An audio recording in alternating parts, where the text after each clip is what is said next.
चलो विद्यार्थी मित्रों, ऐसे विद्यालय उन्नाમાં આપનું હાર્દિક સ્વાગત છે।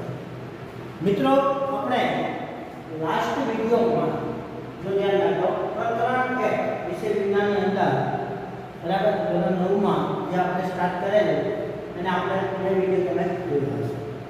બીજા વિડિયોની અંદર એ પ્રકરણ આપણું કન્ટિન્યુ ચાલુ છે મિત્રો, અને એની અંદર જે આપણે લાસ્ટ જોયું કે દ્રવ્યની અવસ્થાઓ યાદ રાખો, જેમાં ત્રણ અવસ્થાઓ મુખ્યત્વે હતી: ઘન, પ્રવાહી અને વાયુ। પછી તેના ઉદાહરણો સમજ્યા મિત્રો, પછી એના ગુણધર્મો એ પણ આપણે શીખ્યા। જો ધ્યાન રાખજો મિત્રો, એમાં ખાસ કે વાયુ પદાર્થો છે એ આપણે છેલ્લે જોયું મિત્રો કે સંકોચનશીલતાનો ગુણધર્મ ધરાવે છે, એટલે કે એ વધુને વધુ સંકોચાઈ શકે છે। એટલે તો આપણે સાયકલના ટ્યુબની અંદર વધુ હવા ભરી શકીએ છીએ। જો ધ્યાન રાખજો, કોઈ પણ વાહનનો ટાયર એનું કારણ એ સંકોચનનો ગુણધર્મ ધરાવે છે બરાબર। દબાણપૂર્વક એને ભરી શકાય છે।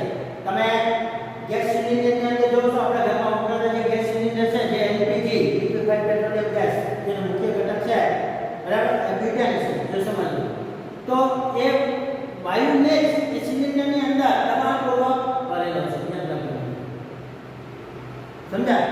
અને એ જ રીતે એનું પ્રવાહીમાં રૂપાંતર થયું દબાણ આપે, એ પણ આપણે આગળ જોશું છે, એટલે તમને ખ્યાલ આવશે। એ જ રીતે તમે વાહનોની અંદર વપરાતા સીએનજી કીટ એ પણ જોઈએ છે, તો એની અંદર મુખ્ય ઘટક મીથેન છે, એને પણ દબાણપૂર્વક એ રીતે ભરેલો હોય છે। તો આ રીતે વાયુ એ સંકોચનશીલતાનો ગુણધર્મ ધરાવે છે, પરિણામે આપણે એનું સંકોચન કરી શકીએ છીએ, જો ધ્યાન રાખજો, અને એને વધુ દબાણપૂર્વક ભરી શકીએ છીએ। દાખલા તરીકે તમને એક એક્ઝામ્પલ આપું કે તમે ઇન્જેક્શનની જે સિરિંજ આવે છે બરાબર, તમારે માટે નીડલ એટલે કે સોય કાઢી નાખવાની ડિસ્પોઝેબલ જે આવે છે સિરિંજ છે, કંપની પર વપરાયેલી હોય તો બે પણ લઈ અને તમે ઘરે એમાં વાયુનો સંકોચનશીલતાનો ગુણધર્મ બરાબર સમજી શકો મિત્રો। જો ધ્યાન રાખો કે એકમાં તમે પાણી ભરો, બીજા ઇન્જેક્શન ખાલી રાખો, ત્રીજામાં તમે અન્ય કોઈ ક્ષારનું દ્રાવણ ભરો અને પછી ત્રણેયને ઉપરથી દબાણ આપવાનો પ્રયત્ન કરો મિત્રો, તો તમને ખ્યાલ આવશે બરાબર કે ખાલી ઇન્જેક્શનની અંદર જે હવા છે એટલે કે વાયુ પદાર્થો છે, બીજામાં પ્રવાહી છે, એકમાં ક્ષાર છે બરાબર છે, તો એ ત્રણેય ઉપર એની શું અસર થાય એનો અનુભવ તમે કરી શકશો મિત્રો, જો ધ્યાન રાખજો।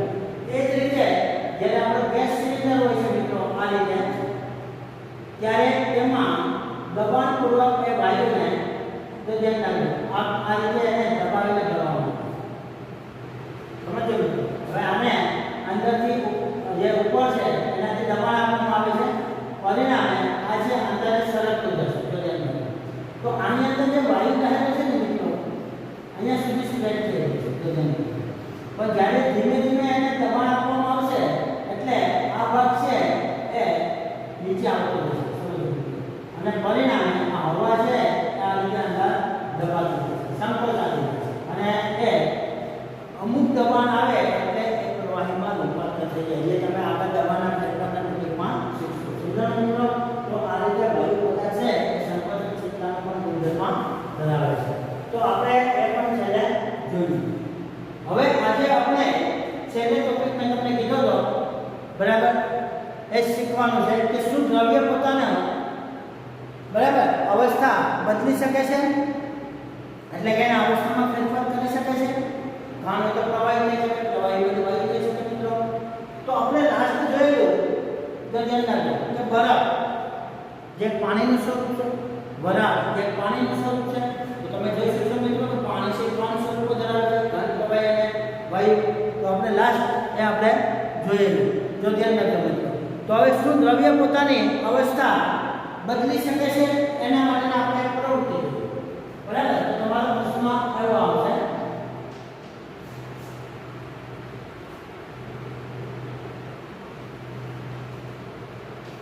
દ્રવ્ય પોતાની અવસ્થા બદલી શકે છે તે દર્શાવતી પ્રવૃત્તિ સમજો। હવે આપણે જોઈએ એની અંદર શું કરવાનું, બરાબર? તો યાદ રાખો, કોઈ પણ દ્રવ્યની અવસ્થા બદલવા માટે કેટલાક ભૌતિક પરિબળો અસર કરે છે. આમાં પહેલું પરિબળ છે તાપમાન. એક તાપમાનને કારણે પદાર્થની અવસ્થા બદલી શકે છે. બીજું છે દબાણ. હમણાં મેં તમને ગેસ સિલિન્ડરની અંદર બતાવ્યું છે કે દબાણને કારણે પણ પદાર્થની અવસ્થા બદલી શકે છે. સમજ્યા મિત્રો?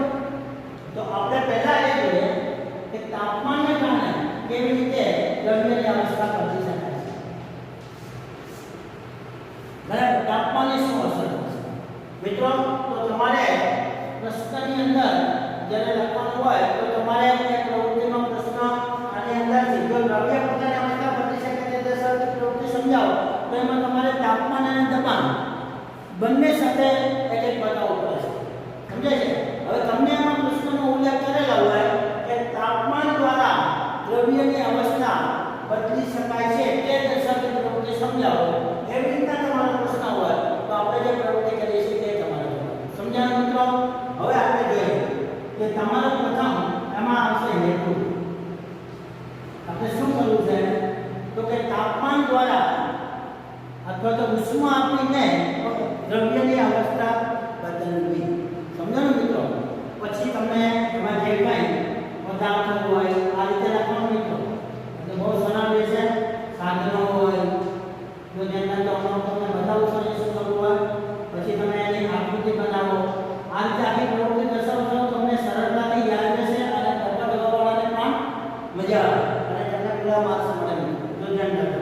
અને એ આકૃતિ પછી એની પદ્ધતિ આવશે જેમાં આપણે શું કર્યું છે પહેલા અને છેલ્લે એનો નિર્ણય એટલે કે કંઈ તમને ડિસ્કશન મળ્યું હોય સમજે છે મિત્રો એ દર્શાવવાનું. અવલોકન હોય તો અવલોકન કર્યું હોય એમાં દર્શાવવાનું. સમજે મિત્રો? તો અહીં આપણે તાપમાનની શું દ્રવ્ય ઉપર અસર થાય છે અથવા તો દ્રવ્યની અવસ્થા કેવી રીતે બદલાય છે એ આપણે સમજીએ. બરાબર? તો આપણે હેતુની વાત કરી. હેતુ શું? બરાબર? તો કે તાપમાન દ્વારા દ્રવ્યની અવસ્થા બદલાય છે અથવા તેનું અવલોકન કરવું. હવે મિત્રો જો ધ્યાન રાખો, સૌપ્રથમ એક બીકર લેવાનું છે.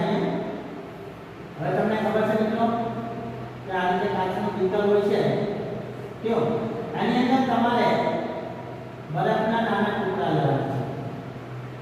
સમજાવ કયો? હવે આ બીકરને તમારે તો ધ્યાન રાખજો મિત્રો આ રીતે ટીપાઈ સમજાય છે? એટલે કે આ બધું વાયર જાળી હોય છે એની ઉપર રાખવાનું છે.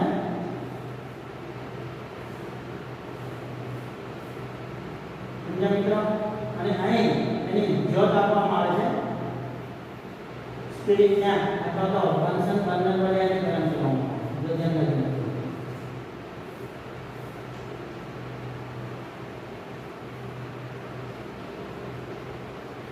કયો આ છે બન્સન બર્નર.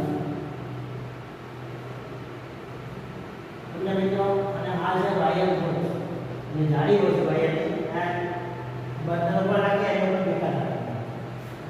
હવે યાદ રાખજો અહીં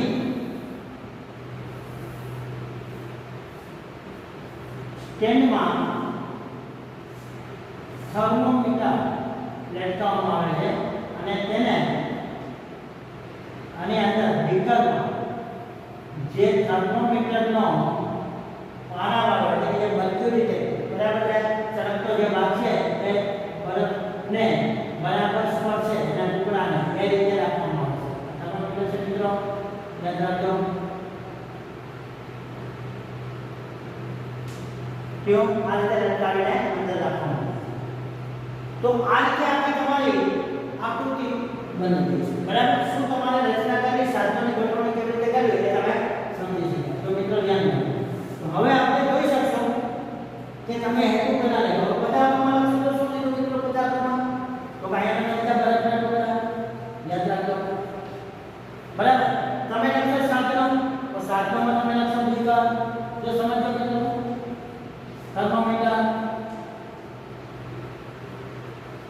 સમજાયું? સ્ટેન્ડ ટીપર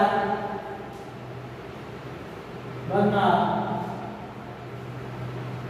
સમજાયું? અને જાળી અને તમારા સાતમા વાળા એટલે કે મિત્રો બહુ સરળતાથી સમજાય. હવે આકૃતિ મને કીધી સામે હવે આપણે એની પદ્ધતિ જોઈએ કે શું એને અંદર કરવામાં આવે છે. ધ્યાન દો. તો હવે આપણે પદ્ધતિના પોઈન્ટથી શરૂઆત કરીએ. બરાબર છે? એના પહેલો પોઈન્ટ, બીજો પોઈન્ટ, ત્રીજો પોઈન્ટ આમ ત્યાં લેતા જઈશું. જો ધ્યાન દો. તો તમારે લખવાનું કે સૌપ્રથમ એક બીકરમાં બરફના નાના ટુકડા લો અને ત્યારબાદ આકૃતિમાં દર્શાવેલ વિદ્યુત સાધનોની ગોઠવણી કરો. એટલે મિત્રો બધા સાધનો ગોઠવો. હવે શું કરવાનું છે બીજો? હવે આ બીકરમાં રહેલા બરફના ટુકડાને બન્સન બર્નર ચાલુ કરી અને એને ગરમી આપવાનું ચાલુ કરો. એટલે કે એને ગરમ કરો. ક્યું? અને થર્મોમીટરમાં તમારું અવલોકન નોંધો. ધ્યાન રાખજો મિત્રો. હવે અહીં જે કંઈ ઉષ્મા આપવામાં આવે છે એના પરિણામે થર્મોમીટરના તાપમાનમાં શું ફેરફાર થાય છે ને એની આપણે નોંધ કરવાની છે. સમજ્યા મિત્રો? હા. તો હવે આપણે જોઈએ છીએ કે જ્યારે બન્સન બર્નર વડે બરફના ટુકડાને ગરમી આપવામાં આવે છે, બરાબર, તો શરૂઆતમાં જ્યારે બરફ પર રાખેલા થર્મોમીટરનું અવલોકન છે એ 0 સેલ્સિયસ હતું. યાદ રાખજો. સમજાયું? હવે જ્યારે ગરમી આપવાની શરૂઆત કરી તો ધીમે ધીમે બરફ છે એ પીગળવા લાગે છે. સમજ્યા મિત્રો? તો ધ્યાન રાખજો. ધીમે ધીમે બરફ પીગળે છે અને અમુક સમય પછી એ બરફનું સંપૂર્ણ પ્રવાહી પાણીમાં રૂપાંતર થઈ જાય છે. સમજાય છે? હવે ત્યારે તમારું બન્સન બર્નર છે એને બંધ કરી દો. ઓકે મિત્રો? અને તમારું થર્મોમીટરમાં અવલોકન નોંધો તો તે પણ કેટલું હશે? તો 0 સેલ્સિયસ હશે. ધ્યાન રાખજો મિત્રો. તાપમાનમાં કોઈ પણ જાતનો વધારો થયો નથી. મિત્રો યાદ રાખજો, અહીં આપણે બન્સન બર્નર વડે બીકરને ઉષ્મા આપી છે ગરમી. યાદ રાખજો મિત્રો. પરંતુ તેમ છતાં તાપમાનમાં કોઈ વધારો જોવા મળતો નથી. આવું શા માટે? યાદ રાખજો. બરાબર? તો કે આપણે જોઈ શકશું કે અહીંયા જે આપણે ગરમી આપી છે, જે ઉષ્મા આપી છે એ બધી ઉષ્મા બરફને પીગાળવામાં એટલે કે એનું ગલન કરવામાં, યાદ રાખજો મિત્રો, ગલન એટલે પીગળવું, બરાબર છે, એનું પ્રવાહીમાં રૂપાંતર કરવામાં એ વપરાય જાય છે. જે આપણે થર્મોમીટર ઉપર એ ઉષ્મા શોષાઈ જાય છે એટલે એ તાપમાન દર્શાવી શકતી નથી. બરાબર? તો આવી જે ઉષ્મા કે જે ઘન પદાર્થનું પ્રવાહી પદાર્થમાં રૂપાંતર કરવા માટે વપરાઈ જતી હોય, બરાબર, તો તેવી ઉષ્માને ગલનગુપ્ત ઉષ્મા કહે છે. યાદ રાખજો. ગુપ્ત એટલે છુપાયેલી. અહીં તમે જોશો કે ઉષ્મા છુપાઈ જાય છે, આપણને જોવા મળતી નથી. બરાબર? તો આને શું કહેવાય? ગલનગુપ્ત ઉષ્મા. તો સમજશો મને આગળ? બરાબર? વ્યાખ્યા બધું સમજવાનું છે ત્યારે. તો મિત્રો યાદ રાખજો કે અહીં તાપમાન છે અચળ રહે છે. બરાબર? તાપમાનમાં કોઈ પણ પ્રકારનો વધારો થયો નથી. તો આના પરથી તમે કાઢી શકો મિત્રો, અને તમે એ પણ સમજી શકો કે અહીં જ્યારે તાપમાન એટલે કે ઉષ્મા આપવામાં આવી તો દ્રવ્યની અવસ્થા બદલાઈ ગઈ. સમજાયું? તો ધ્યાન રાખો. આપણા માટે જે પ્રવૃત્તિ છે આ છે. સમજાયું? કે દ્રવ્યની અવસ્થા બદલાય છે. ઘન પદાર્થ હતો, બરફ કે પ્રવાહીમાં રૂપાંતર થાય. સમજાયું મિત્રો? એટલે તાપમાનથી શું થાય છે કે દ્રવ્યની અવસ્થા બદલાય છે. મિત્રો તમે ઘરે પણ ઘણી વખત એવું કરી શકો છો કે ફ્રીજની અંદર જે આઈસ ક્યુબ હોય છે, આઈસની અંદર તમારો નાનો ટુકડો હાથમાં લઈ અને થોડી વાર એને દબાવી રાખશો તો તમારા શરીરની ગરમીને કારણે ધીમે ધીમે પ્રવાહીમાં રૂપાંતર પામે છે. જો તમે આઈસ્ક્રીમ ખાતા હો ત્યારે પણ તમે અનુભવ્યું હશે મિત્રો કે જે આઈસ્ક્રીમનો કપ છે એમાં બહારની જે ગરમ હવા પ્રવેશે ત્યારે તમે ખાતા હોય ત્યારે ધીમે ધીમે પીગળતી જાય છે.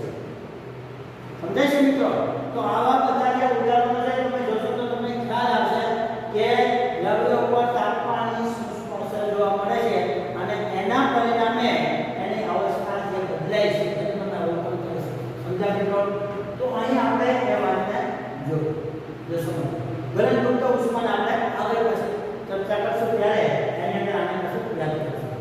આપણે ફક્ત દ્રવ્ય પોતાની અવસ્થા બદલી શકે છે અને એ કયા પરિબળના આધારે પેલા તાપમાનના આધારે એ વસ્તુ પર આધારિત છે. થયું મિત્રો? હવે આની ઉપર એક કારણ પણ આવે અથવા એક વાક્યના પ્રશ્નમાં તમને પૂછું તો ધ્યાન રાખજો કે 0°C તાપમાન એટલે કે 273 કેલ્વિન. મિત્રો તમે આગળ પણ આવશે, અહીં પણ તમને ફરીથી યાદ કરતા કે તાપમાન માપવા માટે આપણી પાસે તમારા વિજ્ઞાનની અંદર બે એકમો વપરાય છે, સેલ્સિયસ અને કેલ્વિન. આમ તો વ્યવહારમાં ફેરનહીટનો પણ ઉપયોગ થાય છે. યાદ રાખજો મિત્રો, તમે ડોક્ટર પાસે જ્યારે જાઓ છો ત્યારે જે થર્મોમીટરથી તમારું ઉષ્ણતામાન શરીરનું માપે છે, બરાબર છે, ફીવર, તાવનું, તો ત્યારે એ ફેરનહીટમાં માપે છે. યાદ રાખજો મિત્રો. તો ફેરનહીટ, સેલ્સિયસ, કેલ્વિન આ બધા વૈજ્ઞાનિકોના નામ છે અને આ વૈજ્ઞાનિકોએ એ તાપમાન વિશેના યાદ રાખજો ઇન્સ્ટ્રુમેન્ટ જે કંઈ છે એ બનાવ્યા છે અને એના આધારે એને એકમો આપેલા છે. સમજાયું મિત્રો? તો અહીં આપણે સેલ્સિયસ અને કેલ્વિન વચ્ચેનો જે સંબંધ છે એ આપણે આગળ જોશું, બરાબર? અહીં ફક્ત એટલું યાદ રાખી લેજો મિત્રો કે તાપમાન માપવા માટેનો SI એકમ કયો છે? કેલ્વિન છે. સમજાયું? અને એ ઉપરાંત આપણે એ તાપમાન સેલ્સિયસમાં પણ માપી શકીએ છીએ. તમને એમ કહેવામાં આવે આપણે તમારું પરફેક્ટ મૂલ્ય 273.16 કેલ્વિન છે, પણ આપણે સરળતા ખાતર માત્ર 273 લઈએ છીએ. સમજાયું? તો 273 કેલ્વિન એનો અર્થ એ છે કે 0°C. એટલે કે મિત્રો તમને પૂછે કે બરફનું ગલન બિંદુ કેટલું આવે તમે જોશો, બરફનું ગલન એટલે પીગળવું ક્યાં તાપમાને 0°C છે, તો કેલ્વિનમાં પૂછે તો 273. સમજ્યા મિત્રો? તો આ જે તાપમાન માપવા માટેનું એકમ છે એ પરસ્પર રૂપાંતર કેવી રીતે કરી શકાય એટલે આપણે આગળ જોશું મિત્રો. પછી અત્યારે તમારે ફક્ત યાદ રાખવાનું છે. થયું? હવે આની અંદર એક કારણ એ આવે કે 273 કેલ્વિન તાપમાને રહેલા પાણી કરતાં બરફ વધુ ઠંડો લાગે છે. કારણ જો સમજો મિત્રો, અહીં તમે જોઈ શકશો કે આ બરફ છે એનું તાપમાન પણ 0°C એટલે કે 273 કેલ્વિન હતું અને એમાંથી પાણી પીગળીને પાણી બની ગયું એટલે કે પ્રવાહી, તો પણ એનું તાપમાન કેટલું છે મિત્રો? તો હવે તમે જોઈ શકો તો પહેલા જે બરફ જેટલો ઠંડો લાગતો હતો, બરાબર, 273 કેલ્વિન તાપમાને, અને એ જ પ્રમાણે એમાંથી બનેલું પાણી છે એટલું ઠંડુ નથી લાગતું, બંનેનું તાપમાન સમાન છે. તેમ છતાં આવું શા માટે? જો યાદ રાખજો, એનું કારણ એ છે કે આને આપણે બરફને પીગાળવા માટે જેટલી ઉષ્મા આપી છે ને મિત્રો, એ ઉષ્મા તેમાં રહેલા કણો દ્વારા પ્રાપ્ત થાય અને ધીમે ધીમે એ કણો છે એની ગતિ ઉર્જા વધી, આપણે આગળ શીખી ગયા છે, બરાબર? અને એના પરિણામે ગતિ ઉર્જા વધવાથી જે કણો છે એ વધુ, બરાબર, પીગળવા લાગ્યા એટલે કે એકબીજાનું સ્થાન ગુમાવવા માંડ્યા અને સ્વતંત્ર થવા લાગ્યા, પરિણામે પ્રવાહીનું રૂપાંતર થઈ ગયું. તેમ છતાં આ કણોએ ઉર્જા મેળવી હતી. સમજાયું મિત્રો? જ્યારે શરૂઆતમાં બરફ છે 273 કેલ્વિન તાપમાન ધરાવતો હતો ત્યારે એને કોઈ આવી ઉષ્મા મળેલી નહોતી, એટલે એ વધુ ઠંડો હતો. જ્યારે એ 273 કેલ્વિન તાપમાન ધરાવતા જે પાણી છે પ્રવાહી, બરાબર, એમાં રહેલા કણોને ઉષ્મા મળેલી છે. સમજાયું મિત્રો? જેને કારણે એ બરફ જેટલું ઠંડુ નથી. સમજાઈ ગયું મિત્રો? બરાબર કારણ જો ધ્યાન રાખજો એટલે તમને પરીક્ષામાં આવે ખાસ યાદ રાખજો. તો અહીં તમે એ વસ્તુ જોઈ શકો. તો આ નિર્ણય પરથી આપણે શું કહી શકીએ મિત્રો કે તાપમાન વડે દ્રવ્ય પોતાની અવસ્થા બદલી શકે છે અથવા તેને બદલાવી શકાય છે. આ રીતે મેં તમને ઉદાહરણ આપ્યું એની. સમજાયું મિત્રો? હવે આપણે નેક્સ્ટ જઈએ એનાથી આગળ જોઈ લઈએ. હવે આ જ પ્રયોગની અંદર તમને પાઠ્યપુસ્તકની અંદર આવી બીજી આકૃતિ આપી છે જેમાં પહેલામાં શું કહે છે મિત્રો તો કે આ પાણી પ્રવાહીમાં રૂપાંતર થઈ ગયું છે. હવે અહીંયા બરફ નથી રાખતા એટલે તમારી આકૃતિ બીજી થઈ જાય. યાદ રાખજો મિત્રો, અહીંયા બરફ નથી આવતો. હવે અહીંયા પાણી લઈ લઉં છું એટલે તમારે આ આકૃતિ બદલી. સમજાયું મિત્રો? અને અહીંયા સાથે એક કાચનો સળિયો લાવવામાં આવશે. કયો? કાચનો સળિયો. મિત્રો, અને આપણે ફરીથી તાપમાન દ્વારા દ્રવ્યની અવસ્થા કેવી રીતે બદલી શકાય આગળ સમજ્યા મિત્રો? જો ધ્યાન રાખો. હવે આ જ રીતે હેતુ પદાર્થ સાધનો બધું તમે લખી શકો અને પછી તમારે પદ્ધતિ જગ્યાએ પાણી પ્રવાહી રહેલું છે એને ફરીથી બનશન બર્નર ચાલુ કરી અને ગરમ કરવાનું શરૂ કર્યું. સમજાયું મિત્રો? અને તમારું થર્મોમીટરમાં અવલોકન નોંધો. હવે પાણીને ત્યાં સુધી ગરમ કરો કે જ્યાં સુધી પાણીનું લગભગ વરાળમાં એટલે કે વાયુ સ્વરૂપમાં રૂપાંતર ન થઈ જાય ત્યાં સુધી. સમજાયું મિત્રો? તો ધીમે ધીમે તમે જોશો કે જેમ બનશન બર્નર માટે પાણીને ઉષ્મા આપતા જાવ છો એટલે પાણી ગરમ થતું જાય છે. પરિણામે તમને આ જે થર્મોમીટર છે એમાં પારો છે આ રીતે ઊંચો જતો દેખાશે. યાદ રાખો. પરંતુ જ્યારે અહીં 100 સેલ્સિયસ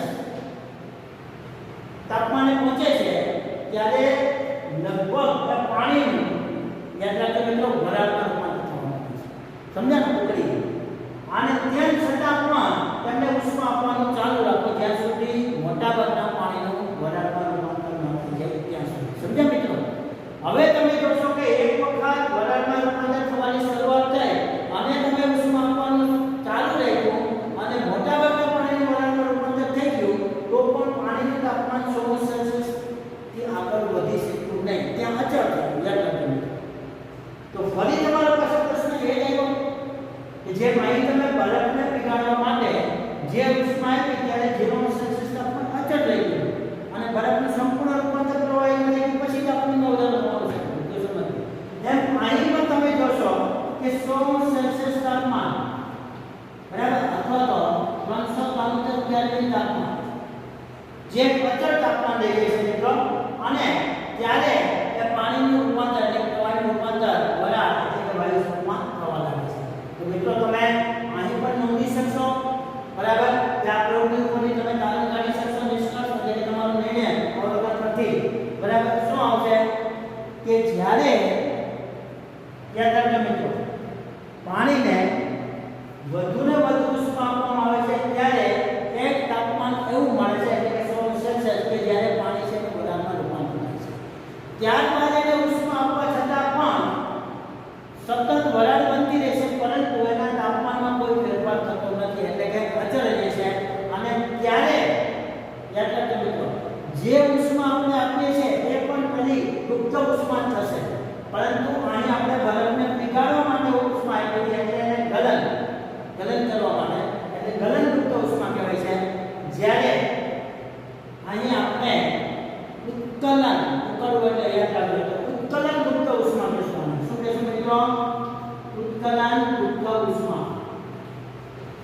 તો અહીં તમે જોઈ શકશો મિત્રો આ બંને વ્યાખ્યા પણ સમજી શકાશે. ગલનયુક્ત ઉષ્મા એટલે શું સમજે છે મિત્રો? તો કે કોઈ પણ ઘન પદાર્થનું નિશ્ચિત તાપમાને પ્રવાહી પદાર્થમાં રૂપાંતર કરવાની સમજાય છે પદ્ધતિને અથવા તો બિંદુને શું કહેવાય છે? ગલનયુક્ત ઉષ્મા. તો સમજો. અથવા તમે એ રીતે કહી શકશો કે કોઈ પણ ઘન પદાર્થનું પ્રવાહીમાં રૂપાંતર કરવા માટે આપવી પડતી ઉષ્માના જથ્થાને ગલનયુક્ત ઉષ્મા કહે છે. બહુ સરળ શબ્દમાં યાદ રાખી શકો. અને કોઈ પણ પ્રવાહી પદાર્થને વાયુ સ્વરૂપમાં રૂપાંતર કરવા માટે આપવી પડતી ઉષ્માના જથ્થાને ઉત્કલનયુક્ત ઉષ્મા કહે છે. સમજાયું મિત્રો? તો યાદ રાખો બરફની ગલનયુક્ત ઉષ્મા છે 3.35 ગુણ્યા 10⁵ જૂલ પ્રતિ કિલોગ્રામ છે. યાદ રાખજો. આના વિશે આપણે આગળ શીખશું. અત્યારે તમારી જાણકારી માટે બરાબર. તો અહીં પાણીનું ઉત્કલનયુક્ત ઉષ્મા સમજાય છે? તો યાદ રાખજો એ તો કે એની જેટલી પ્રવાહીમાંથી બરફમાં રૂપાંતર કરવા માટે આપી દે છે. હવે અહીં તમને પૂછવામાં આવે મિત્રો કે નાના પ્રશ્નો યાદ રાખજો સાથે સાથે કે બરફનું ગલન કેટલું કેટલું તો તમારે સેલ્સિયસમાં 0 લખવાનું કેલ્વિનમાં 273 લખવાનું. સમજાયું મિત્રો? તમને એમ પૂછે કે પાણીનું ઉત્કલન કેટલું કેટલું સેલ્સિયસમાં તમારે 100 લખવાનું. સમજાયું મિત્રો?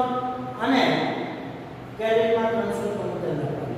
આનો અર્થ એ થયો મિત્રો કે જ્યારે સેલ્સિયસનું કેલ્વિનમાં રૂપાંતર કરવાનું હોય ત્યારે એમાં 273 ઉમેરી દેવાના. અને જો કેલ્વિનને સેલ્સિયસમાં રૂપાંતર કરવું હોય તો તમારે શું કરવાનું? 273 બાદ કરવાનું. સમજાય ગયું મિત્રો? તો આના પરથી તમને એ પણ ખબર પડી ગઈ કે સેલ્સિયસનું કેલ્વિનમાં અને કેલ્વિનનું સેલ્સિયસમાં રૂપાંતર કરવા માટે શું કરવું જોઈએ. યાદ રાખ્યું મિત્રો? બરાબર. સેલ્સિયસનું કેલ્વિનમાં રૂપાંતર કરો ત્યારે 273 સેલ્સિયસ જે તાપમાન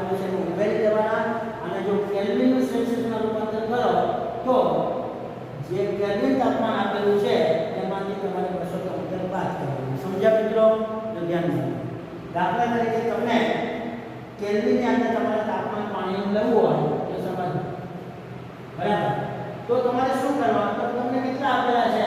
તો 100 સેલ્સિયસ આપેલું છે પ્લસ 273 કરો. સમજાણું મિત્રો? તો 273 તમે ઉમેરી દેશો એટલે તમને જે તાપમાન મળશે કેલ્વિનમાં કેટલા મળશે? તો 373 કેલ્વિન. સમજાણું મિત્રો? આ એક કેલ્વિનમાં રૂપાંતરિત સેલ્સિયસ.